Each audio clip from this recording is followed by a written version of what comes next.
চাওক ৰাইজ, এটা আকৌ নতুন ৰেচিপি মই বনাম বুলি ভাবিছোঁ। এইদৰে আমি যে চুঙাতে খাওঁ, চুঙা চাউল, মই চুঙা চাউল এতিয়া চুঙা এওক কৈ আছোঁ, বাঁহ সানি দিয়া নাই। সেইকাৰণে আজি এটা মই নতুন মেথড ভাবিছোঁ।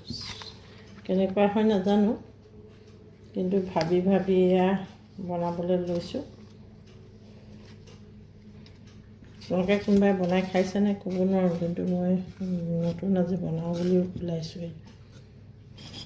চাউলখিনি ৰাতি তিয়াই থ'লোঁ,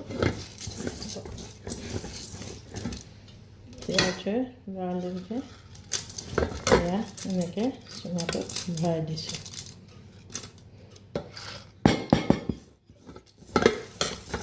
নগৰীয়া মানুহ সদায় কোনোবাই চুঙা নিদিবলৈ হ'লে বৰ দিগদাৰ। আগতে মানুহ এজনে দিয়েহি, তেওঁ এতিয়া অসুখ হ'ল, দিব নোৱাৰা হ'ল। সেইকাৰণে কৈ নাপালোঁ। সেইদিনাখন অৰ্ডাৰ দিলোঁ মোবাইল ফ্লিপকাৰ্টৰ পৰা, দি পেলাই বোলো আজি মই বনাই চাওঁচোন কেনেকুৱানো হয়। যদি ভাল লাগে তেতিয়া চবেই আমি মিলিজুলি খাব পাৰিম।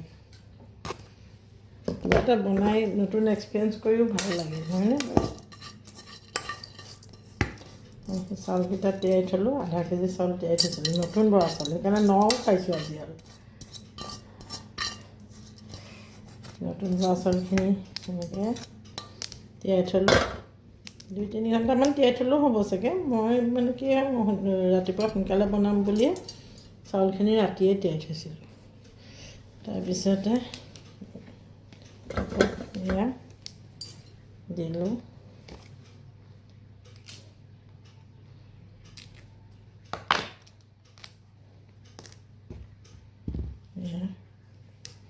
ধুনীয়াকৈ হেৰিখন মিলাই ল'লে ভাল লাগে, কলপাতখিলা। এতিয়া সাঁফৰখন মাৰি দিলোঁ।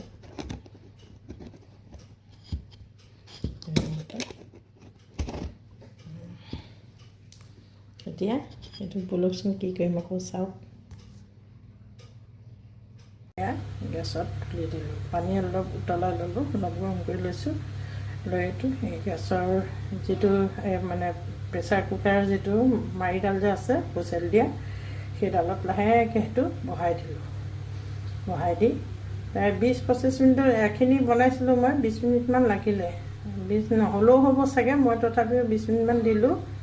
তাৰপিছত উলিয়াই দিওঁ। খালি মই লগে লগে অকণমান কিছু সময় থাকিলে চাগে পূৰা টাইট ধৰি যাব, কিন্তু টাইট এতিয়াও হৈছে, ধুনীয়া হৈছে। এয়া দিলোঁ, তললৈ গেছটো নেদেখাওঁ দেই। চুকা শাকে মাছে বনালোঁ, গোটেই মাছ ফ্ৰাই কৰিলোঁ, গোটেইখন তেল চিটিকি আছে। তললৈ নাচাব আৰু গেছ চেছবিলাক, ওপৰখিনিকে চাওক। খালি বস্তুটো শিকি লওকচোন, বনাব বিৰাট ভাল লাগে। মই মানে কি বহুত দিন ভাবি আছোঁ এনেকৈ বনাব পাৰিনে। আজি হঠাৎ বোলো বনাওঁ। এয়া এনেকৈ ওলাই আহিব, তেলি দিয়াৰ লগে লগে ধুনীয়াকৈ ওলাই আহিলে একদম আমাৰ চুঙাত বনোৱা চুঙা চাউলটোৰ নিচিনাই হৈছে, মজা। এতিয়া আৰু ক্ৰীম গাখীৰ যি লৈ লওক আৰু আৰামছে খাওক। আজি ভিডিঅ'টো ইমানেই, নমস্কাৰ।